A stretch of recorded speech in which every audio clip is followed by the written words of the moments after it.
ازيكم يا حبايبي عاملين ايه؟ يا رب تكونوا بخير ان شاء الله. وحشتوني. النهارده باذن الله هنعمل مكرونه انسجام، الترند اللي طالع اليومين دولت. والمكرونه دي انا بعملها على طول، بس قلت اما اعملها معاكم عشان تعرفوا. هنجيب المكرونه القلم او اي مكرونه انت عايزه تعمليها براحتك، ماشي. وبتسلقيها زي ما انتم شايفين كده.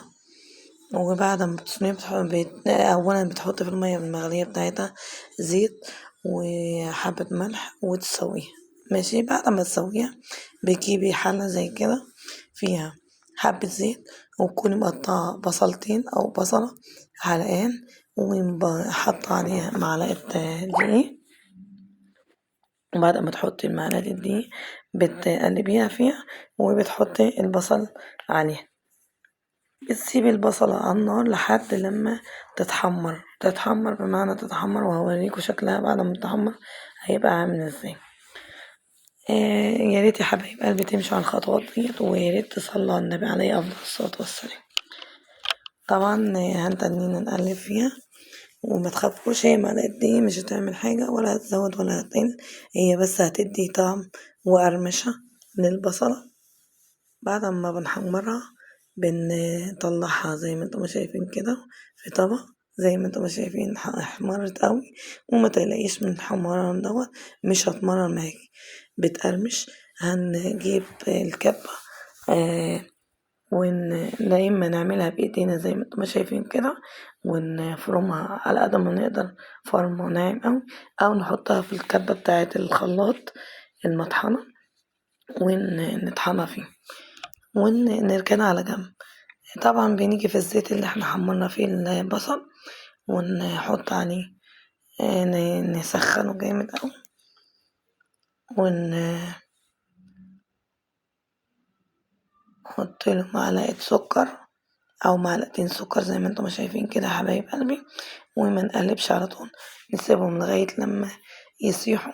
وبعد ما يسيحوا نقلبهم، لأن لو احنا قلبناهم وهم لسه مسحوش زي ما انتم شايفين كده هيسكر ويرجع حبيبات تاني. فبنسيبهم لغاية لما يحمروا زي ما انتم شايفين كده.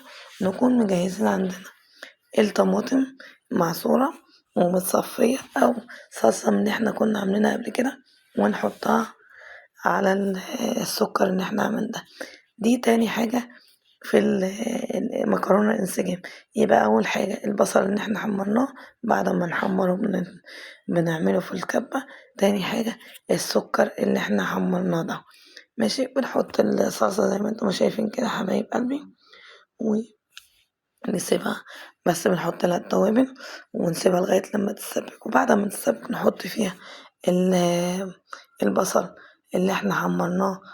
طبعا زي ما انتم شايفين السكر هيكلكع في الاول، ما تقلقوش خالص. لما الصلصة تغلي هيسيح وهيندمج مع الصلصة، ماشي. اول لما تتسبك هنكون طبعا فارمين البصل زي ما انتم شايفين كده، ماشي. هنحطه على الصلصة عشان يندمج معاه،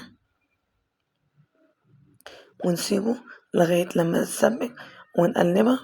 وبعد ما نقلبها هنحط على ممكن نحط المكرونة عليها ونقلبها مع بعضين ونغرفها لو احنا هناكل على طول، او نغرفها في طبق ونحط عليها المكرونة يعني، ونحط عليها الصلصة من فوق. وهتشوفوها دلوقتي هتديك الطعم الجميل اللي هو بتاع مكرونة الانسجام اللي انتوا محتارين وتقولوا هو بيتعمل ازاي. انا من زمان بعمل الطريقة دي، وزي ما حضرتك شايفين كده ده شكل المكرونة بعد ما احنا عملناها. يا رب اكون ضيفة خفيفة عليكم واكون عند حسن ظنكم. وان شاء الله تستنوا ده في اكلة جديدة او وصفة جديدة. بس ما تنسوش تعملوا لايك واشتراك للقناة، وفعلوا زر الجرس عشان يوصلكم كل جديد يا حبايبي. واشوفكم على خير ان شاء الله.